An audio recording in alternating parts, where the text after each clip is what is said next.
Hello and welcome back to another episode of the Blue is the New White podcast. Today, we talk to someone I actually met on Twitter, of all places. Steve Linden owns a company called Two Men and a Striper and shares with us today his journey into the trade. I really found it interesting how he was able to take something away from every stepping stone in his journey in order to succeed at what he's doing now.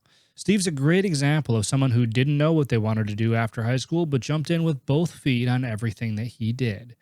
It pays off yet again, seeing where he is today and what his striping business has awarded him. Listen in to hear Steve's journey and take note of how he came to see success by his definition, taking the unconventional path. Don't forget to subscribe to this channel and on our website at blueisthenewwhite.com to receive all the latest updates. As always, this show's not monetized, and we do not run ads. We rely strictly on the word of mouth from our listeners to further the mission. So if you enjoyed this episode, please take a second to rate it, review it, and share it with your friends. The future generations of tradespeople depend on it. They depend on you. So thank you again and enjoy this episode of Blue is the New White with Steve Linden. Hello and welcome back to another episode of the Blue is the New White podcast. I have got an awesome guest. I think he's awesome. I haven't really talked to him a whole lot yet, but I'm guessing that he's awesome. Really, judging by the post that it caused me to reach out to him on Twitter, which is awesome. We're going to talk to Mr. Steve Linden today about his journey and what he does, but I will save that for him. Steve, welcome to the show, man. Hey, how you doing? Thanks for having me here. I'm super excited. Thanks for coming on the show. I know you're a busy guy, and I just appreciate you, squeezing me in. And I know that my audience, my listeners will appreciate it because I have never had a striper on the show before. Not one time in the 133 guests that we've had. So I will spare the audience. I will let you explain all that in due time. But before that, Steve, why don't you just give us a rundown on kind of who you are and where you come from and how you got to where you are today? Yeah, so I'm born in Pittsburgh, Pennsylvania, just about 15 minutes north of the city. So, we got the root for the black and gold all these years, downtime right now with the Steelers, but that's okay. But yeah, right now I am running a small business. It's called Two Men and a Striper, not stripper like most people think. 1P. But yeah, it's a really strange path to get here. I never even looked at asphalt in my life before, working in the field. Now that's all I look at. I can't walk through a parking lot without staring at the paint. Are you one of those guys? Are you one of those guys where you're walking through a parking lot and you're talking to your wife and you'd be like, that guy really fucked that up? Oh, yeah. Yep. She does it too now. Oh, that's funny. She'll even send photos if she's out somewhere. And that's so funny. So go ahead. To clarify for the audience, just as to what a striper is, it seems pretty self-explanatory, but you'd be surprised. So, why don't you just go ahead and let us know what it is you actually do? So what we actually do, we paint the parking lots. So we have a Graco line striping machine is what we use. You have special traffic paint. We use Sherwin-Williams, but you can get paint from anywhere. And it's an airless paint sprayer, similar to if you'd see someone painting a house with a sprayer. Ours just has wheels, and we have a driver that you sit on it like a little go-kart almost, and you zip around and paint the parking lots. I didn't realize that you sat on those things. I would have pictured like a lawnmower style. Yeah, that's how the actual unit itself is. It's kind of like that. But when you do the volume we do, you can't push that thing all over the place. So they make an attachment, a ride-on attachment, yeah, and just connects with a ball hitch, and you can just, zip around. It goes about 10, 11 mile an hour, so you can fly around. Interesting. Well, let's work backwards from this. How in the world did you get into this type of career? Okay, so again, it's a really strange path for me. So back in high school, I knew I didn't love school. That's not my thing. That makes two of us, But bud. yeah, but it's weird though, because I love learning. So I love learning, hate school. Um, so when it's the things that I'm interested in, I will read forever. I will watch videos, educational videos, etc. So graduate high school, and I really didn't have a plan. I really didn't have a plan. I didn't know what I wanted to do. I do like it. I did like accounting, so I thought. Um, so I went to the local community college here. Um, took the basic classes that you have to do to get your feet wet and get moving. And that didn't go so well. So first semester, I passed all my classes, but by the second semester, I just lost all interest. I lost all interest in school and actually ended up dropping out that second semester um, because I was applying to go to a VOTech school, Wyotech. I've heard So of Biotech. you heard of Wyotech? Yeah. So they have one. It's about an hour away from Pittsburgh, and that's where I went. Um, and that was for automotive technology. I have no idea how I ended up there. I truly don't. It was expensive. It was about $20,000 for 9 months, which, hindsight looking back, I could have easily probably went to a local dealership nearby, which I actually started to recommend to other people that were friends or acquaintances that wanted to get into the field. I said, just go to Toyota or go here and just get hired on. You'll learn the same thing as going to pay. So that's what I did. I spent 9 months learning how to fix cars, and I actually really enjoyed it, not knowing if I'd love it or hate it, considering I didn't grow up working on cars. So I was, how old was I then? I was 20. I'm 37 now, so I was 20. So Graduating Wyotech. I don't mean to interrupt, but did you? So, I mean, for an automotive, you went from accounting to automotive. Yeah. I mean, what was that? What was that transition like? Like, I mean, you had to have loved So, working with your hands, right?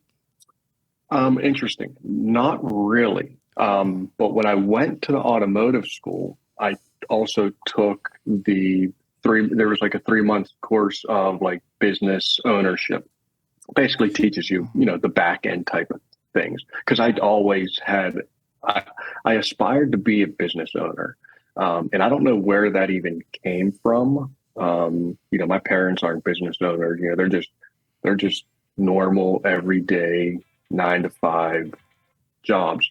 For some reason, I always aspired that. So even when I was making the transition from, accounting type classwork to automotive, my vision was I want to own a shop and have technicians working for me. So get my feet wet, learn the basics, learn as much as I can, and however long that takes, do the work, but then open up my own shop. So I had, no, I didn't really grow up using my hands. My dad's not that type. He'd call a plumber to fix something. Whereas me owning a home now and whatnot, I like to try to fix it myself, but I know if I'm in over my head. So no, I honestly, I don't know how I ended up at Wyotech. I wish I could give you an answer. I just kind of thought it would be a good career path. Yeah.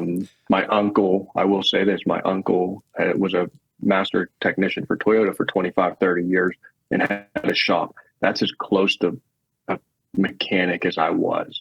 Interesting. Did you have an appreciation for cars? Like, did you like? I think like every 18-year-old did. And at that time, Fast and Furious came out. I don't know how old you are, but Fast and Furious was just coming out. Yeah, so we're on the same that age. was it. That's it. Okay. Those rice. My first two cars. My first two cars were Mitsubishi Eclipses. So I don't know what that tells you. Yeah, exactly. So that was it. I mean, and maybe now talking with you, maybe that played a role. Maybe it was just because I was lost. I didn't Yeah. know what I wanted to do. I was just kind of searching.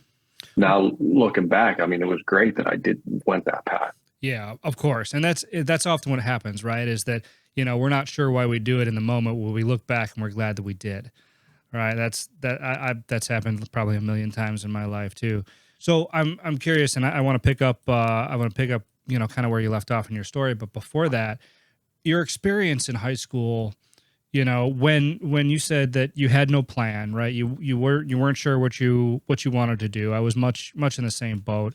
What was the narrative to you from your teachers or your parents or your counselors? I mean, were they trying to push you towards college or push you towards a trade or, or guide you to anything? What was that like? Oh, it's totally pushing you to college. It's college or bust. Okay. So my school district's North Hills.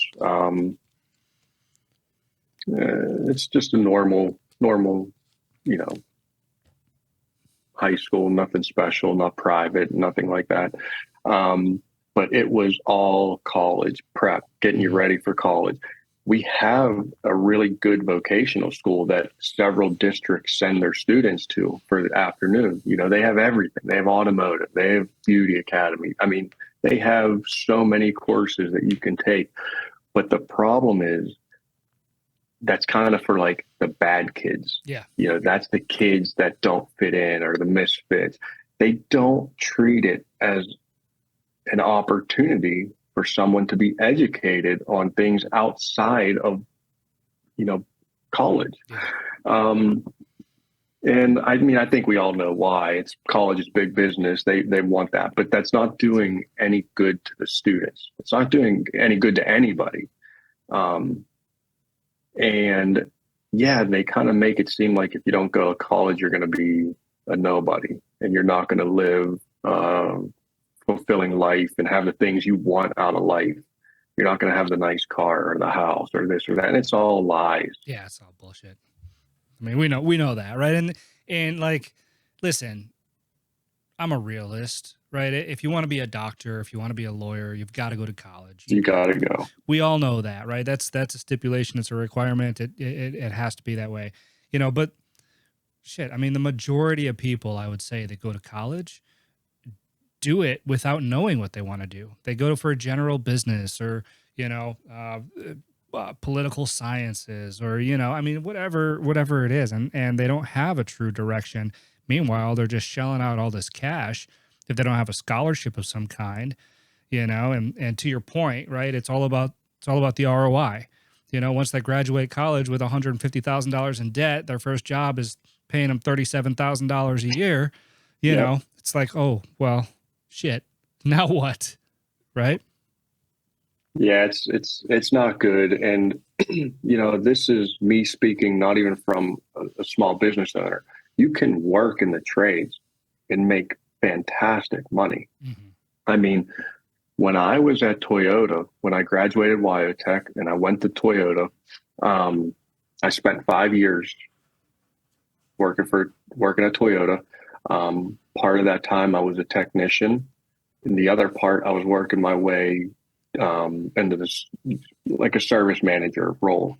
So I got to see both ends of it, dealing directly with the customers face to face, and then also working in the shop, which is what I went to school for. But my eyes were opened up then when I saw these technicians. Some of them, became my mentor. I still talk to them today, 17 years later, making over $100,000 fixing Toyotas. I mean, that's not made up. That's not bullshit. There's real money there. Yeah. And I promise you, if you talk to 10 people in the street and ask them if a technician can make over that much money, all 10 people are going to say, hell no. Right. Right. And this was even what, 10, 15 years ago? That was, yeah, 15, 17 years ago. Yeah. Yeah. I mean, and now look what happens though. The shortages. I mean, they can't find technicians. Yeah. What do you think is going to happen when you don't promote it? Like, Right. yeah, it's a dirty job. It's difficult. It could be hard on your body. That doesn't mean it's not good. It doesn't, I mean, if I went to school like I had planned and was in accounting, I think that I would be miserable. Yeah. Miserable. Yeah. Well, it doesn't have the same sense of satisfaction, right?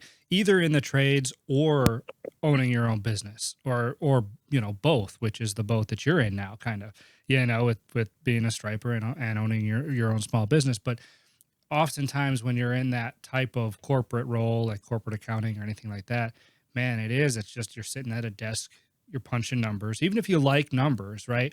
Yeah. Too much of something that you like, you'll start to not like it, especially in the environments in which, in which you are. I mean, in your job now, I mean, you kind of have a little bit more, I want to say freedom, but we all know that we're at the mercy of our customers Yeah. and our business, right? So I caution myself using that word. Yeah. I understand, but I mean, it's a different type, right? It's you're in control of that, and that's way different. And I'm sure we'll get there. I'm probably jumping the gun here, so I'll let you get back to it. You worked for Toyota after you graduated Wyotech, then what? Yeah. So I spent 5 years there. And then, kind of partway through there, around the third year, is when I was like, okay, I don't want to be a technician for the rest of my life. That's when I was transitioning kind of more towards a service manager role. Had great support from the team at Toyota to help me with that.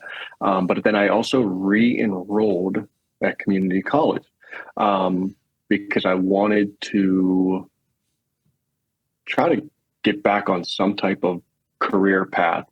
And I still don't have my bachelor's degree. So that kind of tells you that story. Fair enough. Yeah, so school was just not for me. So I went back. I did get my associates, and I was pretty close to getting my bachelor's. I hindsight, even though I wouldn't technically use it, I should have just went through it and completed it. But it's that's in the past. But yeah, so then I got a job in sales for Verizon Wireless, and I hated it. I was there for 2 years and hated it. I hated everything about the corporate structure. I I learned a ton in sales, which was great. So I spent 5 years at Toyota, kind of, although it was dealing with cars and repairing cars, it was still my first exposure to blue collar work. So I got to learn a tremendous amount of just about who I was, what I'm capable of, whatnot. And then I got to see the sales side of it at Verizon. And I was still kind of aspiring to be a small business owner. And I left Verizon, started a small business. It was terribly unsuccessful. What kind of business? Oh gosh, I don't even like talking about it, but it was called Print Pro, and all it was basically advertising and marketing, selling pens with your logo, business logo on it, that type of stuff. But again, the amount of knowledge that I gained from that time there, because there were about 4 or 5 of us that made that leap together with one person that was kind of like the lead. They were older than us. They were probably in their 50s or so back, and I'm 25 at this time. So they were quite a bit older. And yeah, he took me under his wing, kind of taught me a lot about the business side of things. So I was happy for the moment until, we literally weren't making money. Then we had to move on. So it was unsuccessful, not what we dreamed of. But again, in the moment, it's difficult to find the positive out of the situation. But now I owe a lot of my success to those days, to that time in my life. I owe a lot of it to that. So from there, a good friend of mine had a robotics company, small business. He's been trying to get me to go work for him for some time. And I always just had, I was in a better part of my life work wise. So I told him no. He caught me at the right time, went and worked for him. He kind of onboarded me with some ownership in the company, which was really cool. And again, I was there for about 2 years. We did work in steel mills and chemical plants for, U.S. Steel, PPG, the biggest people all around the country. That was our client. So at that position, I kind of. What kind of? Oh, go ahead. What kind of robotics brought you into those types of fields? So what we in the business is still around. They clean out like cooling towers. Yeah, with basically a pool cleaner that's been modified. So what's really important, and this is something that, for all your listeners, find a job in a steel mill or chemical plant. I'm telling you that if I had known about the opportunities that they hold, wow. Some of them are going to require a degree. A lot of them will, but it's still basically blue collar work. You got a degree to go work for DuPont and do different things. But I'm telling you, they have some tremendous opportunities in the plants. But yeah, so our process allowed them to clean out these cooling towers without shutting down the plant or confined space permits, which then require, paramedics and all sorts of permits and whatnot. So, yeah, they could keep operating. So a steel mill would have to shut down. Like they'll do outages 2 or 3 times a year. They do maintenance on all their equipment, but they don't want to do an outage to clean a cooling tower because that's millions of dollars a day. They're down if their cooling tower isn't cooling the water as efficient as it needs to be. Yeah. So then I ended up at a company that's called National Pavement like asphalt. That is where I was introduced to the world of paving. It was an old boss from Verizon that reached out to me out of the blue and was like, "Hey, Steve, what are you up to?" I was like, "Not much. What do you got?" He said, "Well, I'd like to talk to you about a job I have." So talked to him. He was in Atlanta, flew down, basically, accepted the job. And we were a broker for big box retailers doing asphalt maintenance. So up to this point, I knew nothing about asphalt. I knew nothing about parking lot lines, paint lines, anything. I was there for 2 years, and my best friend actually came on board with me right about the same time. They needed 2 people. And so 2 years of working at National Pavement, and we're dealing with subcontractors. And in the paving world, they're awful. They're unresponsive. They're unprofessional. They really don't do what you ask of them. So we said, my best friend, we said, well, why don't we go into business for ourselves? We have the knowledge, the bidding knowledge, the sales knowledge of the asphalt world. Let's go try it out ourselves. That's how I ended up at 2 Men and a Striper. So we literally found a used striper on Craigslist, $2,500, and now I think we have 12 machines, and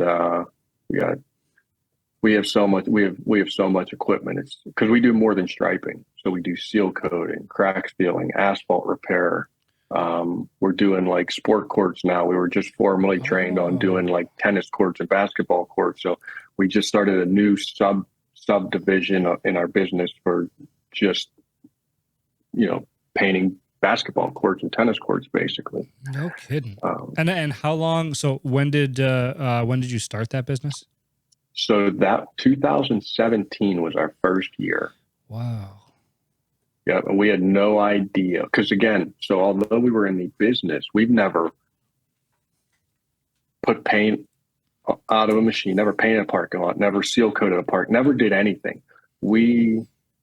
And I spent hours. I still do. I'm always learning. I watch YouTube videos on asphalt stuff. My wife's like, "Turn that off. What are you doing?" I'm like, if I get one nugget of information out of somebody, then it was worth my time. Yeah. But that's how we started.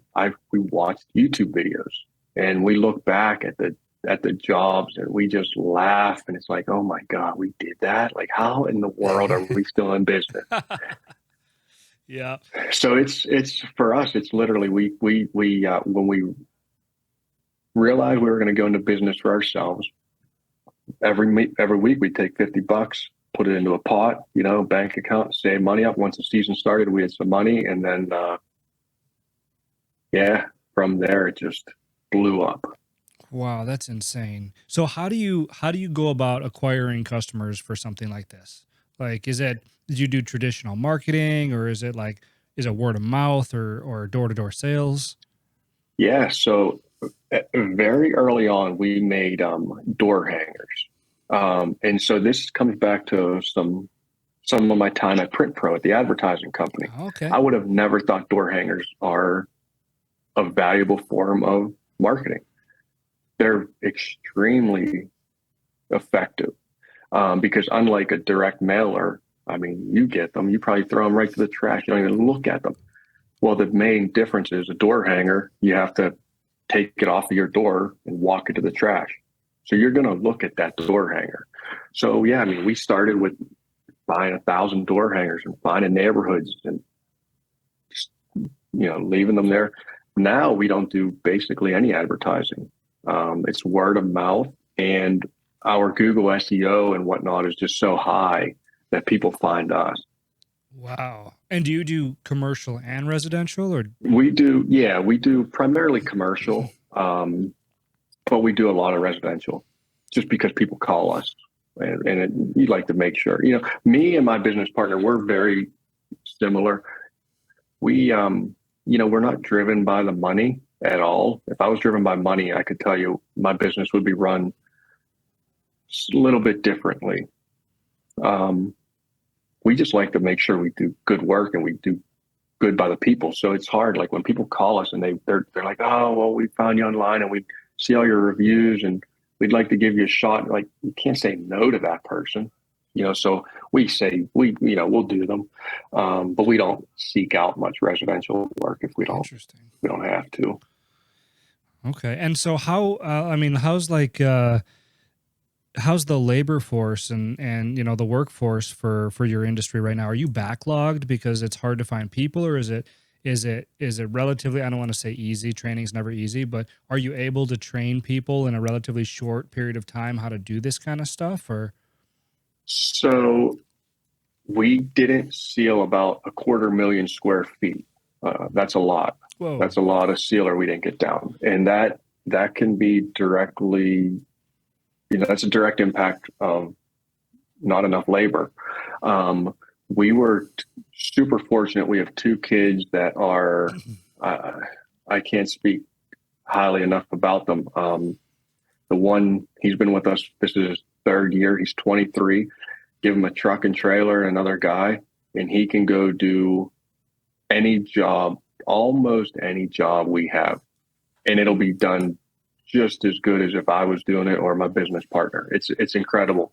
And then we had another kid. He's 2nd year with us. But throughout the year, we could not find help. Now, could I have, got a warm body? Yes. But, we take too much pride in our work. So for us, we like to find, good people. And, I don't want to get into all the details of it, but we pay well. We give guys good incentives. I mean, here's a company credit card. They buy lunch every day for themselves. We don't question it. We don't, you're out working, buy lunch. They get a cash bonus at the end of every month, every Sunday off, unless if there's a customer that requires Sunday only. So we offer, like, we're good to our guys. We appreciate them. We know that they're the most valuable part of the team, but we can't find people. Yeah. Nobody is out there that's willing to do this type of work. And it's not even difficult work. No. Well, and listen, like, this is what I say all the time is this shit that you do. I mean, it's become white noise to, the general population, right? People don't walk through a parking lot and notice the lines. They notice the lines when they park, and I'm convinced they think that they're just magically there, right? That they just, I thought so. Yeah. Right. It's nothing that people pay attention to. So I don't know that anyone even really knows that job exists, let alone that there's any opportunity in it, Yeah. And I can speak from the asphalt world, because I talk to, other people in the field, and they can't find anyone. They can't find CDL drivers to drive their dump trucks, let alone just a laborer. So it's a lot of people are hurting as far as keeping their business efficient, because there's no, we put ads out, we put posts out, we would get a few applicants, but then the applicants, they wouldn't show up to the interview. Yeah. They would, if the interview's at noon, I had a guy say, well, my Uber's only showing up at 12:05 and I'm 30 minutes away. Well, that's unacceptable. So yeah, I'd like to go to our Vote Tech School and talk with the people there. That's one thing I've been wanting to do, and try to, take their best students and see if they'd ever want to just come out and learn. Not that they need to be, working asphalt for the rest of their lives, but if they have that mentality that they're okay with getting their hands dirty and they're going to be, working in this blue collar field, come see another side of it. Yeah. And learn. That's what I even tell the neighbor kids. I'm like, just come work for me for the summer and learn something. Just learn. Exactly. I mean, listen, I'm a firm believer that, the fundamentals that are taught in trade work, whether it's HVAC or whether it's construction or whether it's striping, they really lay out the necessary characteristics for somebody to succeed. When you talk about work ethic and tenacity and persistence and, perseverance. I mean, this kind of stuff is, what you learn when you do work with your hands, right? And you have a job to do and you have to take pride in it, right? And because the thing about the trades is when you're striping, you can look behind you, right? And you can see if you fuck that line up, right? I mean, am I wrong? That's why I'm laughing. Huh? Yeah, because like you have to be accountable for what you do. And that is such an important aspect of success. So even like you said, to your point, even if they just come and they learn and they adopt that skill set, right? You benefit because you have that body that's not just a warm body, which is a trade talk, by the way. I use the same terminology here, which is not just a warm body, but somebody who's learning to take pride in their work. And even if they move on after that, right, then I mean, you're rewarded as a business owner for being that wing that was able to take them under, just like you had your wings too. So it's really win-win, with that aspect. People just need to fucking know about it. Like, and again, to your point, going into the vocational schools, right? And just tell them. Yeah. There needs to be, I don't know how it gets done. I know Mike Rowe does, his share trying to get it out there, dirty jobs, and he does things. We need more of that. But it's got to be, you're just fighting an uphill battle because the schools are, they got the colleges in their back pocket. Mm-hmm. But you got to get to the students somehow. They're not watching Fox News when Mike Rowe's doing an interview, right, talking about, the state of hiring and Yeah. blue collar. They're not watching that. The parents might be, but you got to somehow get to the students, Yeah. to the kids, and how you do that, I'm not sure. Well, I think that's what we're all trying to figure out right now, right? And that's one of the reasons you and I are talking on a podcast, right, on a public forum, is to try to get this out so somebody somewhere will hear it and say, well, shit, maybe I should learn how to stripe, you know? I mean, maybe I should learn how to do a trade, and maybe that sounds like a pretty good idea. And I'm seeing more and more of this kind of stuff pop up, and it's really exciting to see. But sometimes I can't tell if it's just because of the circles I run in, or if it's Yeah, you know what I yeah, mean? Like, because I talk a lot about the skilled trades. I'm on LinkedIn, I'm on Twitter, I'm on all the social media platforms, and I talk about the same stuff. And it's like, okay, well, of course I'm going to see, you know, all the stuff related to what I talk about. So sometimes it's hard to really get a grasp on how saturated it really is, and it really is becoming. To me, it looks like it's getting bigger, but I don't really know. yeah. I was just talking to who was I talking to the other day? They said that they were. Oh, I was talking to actually the school district, because he called me and he needs pricing for next season, next year, for three of the schools. And he asked how the year went and just told him we had a hard time finding employees and whatnot. And he said, yeah, you know what? We had a hard time all season finding electricians and finding a few other just handyman guys throughout for this district. And he said, but I think things might be turning a little bit, because I just put an ad out. I needed 5 guys, and I've already got several applicants. He said during last all of this past year, he couldn't get applicants. So maybe it's going to start turning. Maybe people are coming back to work. Maybe Hope so. maybe. Yeah, I don't know. We'll find out here. At least I'll find out come spring if it's gotten any better. But Suppose you will, huh? yeah, Yeah, maybe people will start to value, working with their hands a little bit more again, I should say. Yeah. yeah, it's a shame. It's a shame that it is like frowned upon, because that's kind of. I mean, that's kind of what how they make it. They make it like when we talked about this. It's you're not going to make anything of yourself. You're going to not be able to afford to live the life you want. But I think that with the right messaging and your podcast, other people, I don't know many guys in the skilled trades that are begging for food. I mean, heck, they're making more than the kid that went to accounting, Yeah. went to school for accounting, get a union job or whatnot. And these people, they're making big money, Yeah. big money. Yeah. No, it's true. And it opens doors, right? I mean, look at you with owning a business, right? Which is still,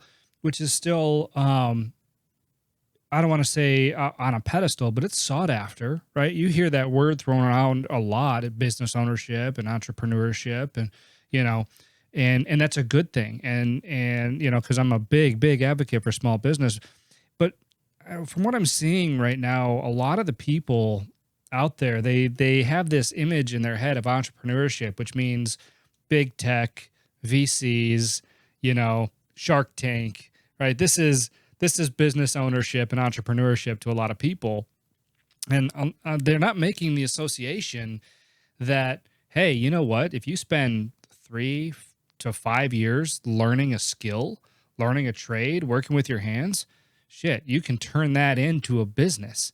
Is it glamorous? No. Although I will argue that it can get to a point where it can be glamorous. Exhibit A, I'm off to Vegas tomorrow to give talks on skilled trades and There you hiring and go. retention. So, it can get there. I don't know, maybe it boils down to people not being patient enough. It's just, I don't know. It's hard. Yeah, I mean, it takes it. I mean, it's hard. It's hard work. Not even take the business ownership out of it. Um, it's hard work, and I don't know if people are afraid of that. They don't want to do that. I mean, it's challenging, but that's like the beauty of it too. Yeah. To me, like that's what I think is like great about it. I mean, when you show up to a job that looks impossible and you know it's going to crush you, it's going to kill you, but when it's done, like there's not many feelings of that satisfaction. Like that feels amazing to step back with the guys that just work that job and say, and like, wow, we did this. Like, Yeah. we did this. The customers are ecstatic. They love it. Everyone's talking about it at the, whatever the school or whatever you just did. Like, that's awesome. And when you do that, whether it's plumbing or electric, whatever you do, when a project comes to full circle and it's complete, there's a lot of pride. Like that feels good. You don't get that just from putting numbers in a spreadsheet. No. Like you don't get that. No, you can't step back from a computer screen and then look at a spreadsheet and be like, yeah, I did Yeah. that. I did Yeah, that. when you build something, even if it's at your house and you're just building a fence, Yep.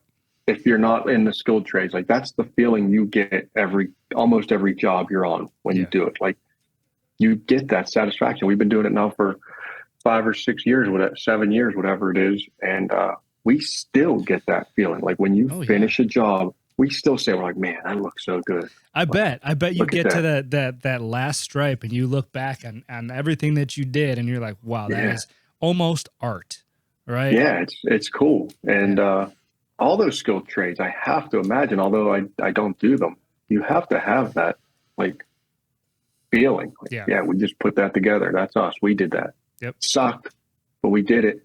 That's right. That's right. But that's the feeling of accomplishment, right? That's you can literally feel yourself growing.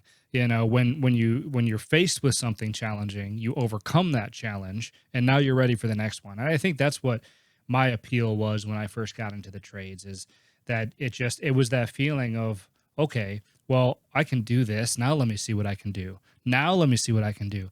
Ultimately, Steve, that's how I built my business. Just a little more, a little more, a little more. Now we have 75 employees. And it's like, you know, you look back, and I tell people all the time, this is the only advice I'll give on this show. But I tell people all the time, you cannot measure your success and your accomplishments by the day, not even by the week. You have to look back on the months and the years oftentimes to see it. And I think that's the trap that people fall into, because how many times, Steve, have you walked home and walked through the door, got home and say, man, today kicked my ass. Like as a tradesperson, as a business owner, dude, it kicked me all around the room. And that's easy to do, man. We have very little energy left to give to the people that we love sometimes because of, the work that we do. But big fat hairy butt, you look back on the years, right, where you are today compared to where you were 2.5 years ago or 5 years ago. And that's when you can say, holy shit, it was all worth it. Yeah, I've been there many days, too many days, probably. you and me both, my friend. I will say this: now that we are pretty well established and whatnot, there's not many days where I say, oh, man, I don't know if small business is right for me. Yeah. But I promise there were many a days early on where I'm just like, we just got to get out. It's too much. It's too much. But you persevere, you keep going. Like you said, it's challenging, but that's the beauty of it. And I think the one nice thing with skilled trades, all of them, is, for me especially, it's not the same thing every day. Yeah, you might be a fabricator, you might be a sprinkler fitter, and you're basically doing a similar thing, but it's different all the time. Like you run into different obstacles that you have to figure out. So your brain is always kind of like working in different ways, figuring things out. I love that. That's the one thing I like. It's never the same. Yeah, no, that's true. And one could argue that, the monotony, the same thing over and over again, is what leads to burnout, right? And if you've got different things on your mind every day, different problems you're trying to solve, less likely to get burned out, to your point. So listen, we got to move to close soon. I've got a couple more questions for you. So real quick, what are your plans? What's next? Are you looking to grow your business? Do you want to become a powerhouse? Are you is there a comfort level for you that you're trying to get to? What's next for Two Men and a Striper? We're growing a little bit now. We're going to start getting into the sport courts field because there's such a huge demand for that. Mm-hmm. But we're pretty comfortable. I mean, you have 75 employees. I'll be the first to say too many for me. I don't want that many. So grow a little bit more comfortably. We are in a good spot. I have to say, through the business, through skilled trades, one of the best things that it brought me was, being able to let my wife be a stay-at-home mom with the two kids. So, that's been tremendous. But yeah, I mean, we're comfortable. I think what I'd like to start exploring is how to franchise the business, because it is a repeat. You can easily repeat this, but it's tricky in this field, which is why it's not really a thing. So this off season, I'm going to spend some time and see how I can try to do that and get some more Two Men and a Stripers popped up all over the country. Nice. It's not a thing because you haven't made it one yet, my friend. There's a few out there that do it. It's difficult. But that's the other thing, right? Is I'm a big advocate for trying to find better ways of doing things and doing things that other people in the industry haven't done yet or haven't done often. Man, it gives me a rush. So good for you on that, and just keep true. So my last question for you is something I love to ask all my guests. I talk all the time about the skilled trades and we talked about it earlier, everyone trying to push kids to a single definition of success, right? Graduate high school, go to college, get a good job, white picket fence, 2.5 kids, all that stuff. But people define success differently. And my argument is the skilled trades is a perfect way to live your definition of success, however that might be, in whatever direction you take it. So, Steve, what is your definition of success? Well, I guess it wouldn't be a definition so much, but what I just said, and that was just being able to put myself and my family in a position to let my wife bring up our children with, stay at home and still be comfortable. So yeah, it's just having some freedom, because it's not all financial. Like I said, if my motivation was solely money, the business would be run quite differently, but it's not. So it's just a combination of having the freedom, and obviously having the money to back up what your intent is and how you want to live life. But yeah, success to me is just the freedom and the opportunities that provides. That's great. And I just want all my listeners out there to understand what Steve just said, because I think that could be a lot of people's definition of success, that freedom, right? That ability to provide and take care of your family. And you did that striping, right? Right. I mean, yeah. Let me to piggyback on that. Yeah. I don't want to cut you off, but no. The freedom is so obtainable for people in the trades because there's always a demand. If you do good, honest work and you are proficient in whatever it is you do, you will never be unemployed. So that doesn't mean you have to be a small business owner to have freedom. But one great thing about having like that knowledge, no one can take that from you. Yeah. Once you're an electrician, you're a master electrician or a master plumber, like you own that. So you can go find the company that suits you best, because not everyone wants to be a business owner. Most people don't. Right. Once they really actually understand what it entails. Yeah. But when you have those abilities, you are free to go work wherever you want. I mean, you can go get a job. You can leave one place today and be hired the next day. Yeah. And that's freedom. I mean, that's freedom. If you get stuck with a bad boss or a bad spot, you can easily find someone else that might be a better fit. And I think a lot of people miss that. I don't think they realize how important that is. Yeah, I really appreciate you clarifying that, because that is a really, really big point, I think, that a lot of people miss, especially when we talk about freedom, right? Because they have this singular image in their head of what freedom means. And I think you just did a really good job of articulating, another interpretation of freedom, which is the ability to choose, right? Yeah. So no, that's really great, Steve. I appreciate that, and I appreciate you coming on the show, my friend. Before we take off, can you let people know where they can find you? Yeah, you can find us at twomenandastriper.com. That's 1P, not strippers. We get calls for strippers all too often. Well, That's hey, a big joke. there's your side hustle. Yeah, no, we've talked about that too, getting a trailer, putting a few poles in it, and Awesome. going to town. Steve, thank you so much for spending your valuable time with me today. I really appreciate it, my friend. Thanks for having me. Appreciate it. All right, be well.